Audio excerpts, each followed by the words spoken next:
Punalur taluk library council വായനാ പക്ഷാചരണം നടത്തി. Anchal east government LP സ്കൂളിലാണ് പരിപാടി സംഘടിപ്പിച്ചത്.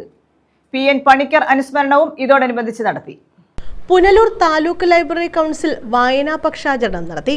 PN പണിക്കർ അനുസ്മരണവും ഇതോടനുബന്ധിച്ച് നടന്നു.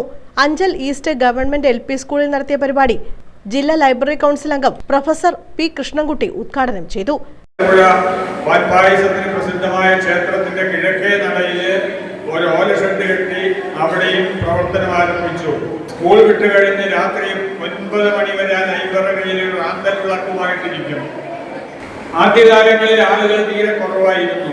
അന്വേഷിച്ചപ്പോൾ ആളുകൾക്ക് വായിക്കാൻ അക്ഷരം അറിയാവുന്നവർ കുറവാണ്.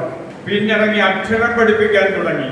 ലൈബ്രറിയിലേക്ക് ആളുകൾ വരാതായപ്പോൾ പുസ്തകവും ചുമന്നുകൊണ്ട് ഈ ചെറിയ മനുഷ്യൻ വീടുകളിലേക്ക് പോയി.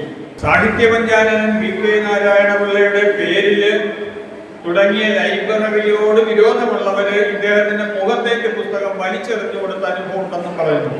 അതൊക്കെ അടുക്കിക്കെട്ടി പോയി. പാവം വീണ്ടും ഇത് ആവർത്തിച്ചു. ആ ലൈബ്രറിക്ക് ഒരു വലിയ കെട്ടിടം പണിയാൻ നാടൊട്ടുക്ക് നടന്ന പണം പിരിച്ച് ലൈബ്രറി കെട്ടിടമാക്കി. 1945 തിരുവിതാംകൂർ ഗ്രന്ഥശാല സംഘം രൂപീകരിക്കാൻ അദ്ദേഹം മുൻകൈയെടുത്തതാണ് ഏറ്റവും പ്രധാനപ്പെട്ട ഒരു സംഭവമായിട്ട് പറയുന്നു. അത് ഏറ്റവും വിവാദമായ ഒരു കാര്യം കൂടിയാണ്. Taluk library council secretary Pradeep Kannankode വിഷയാവതരണം നടത്തി.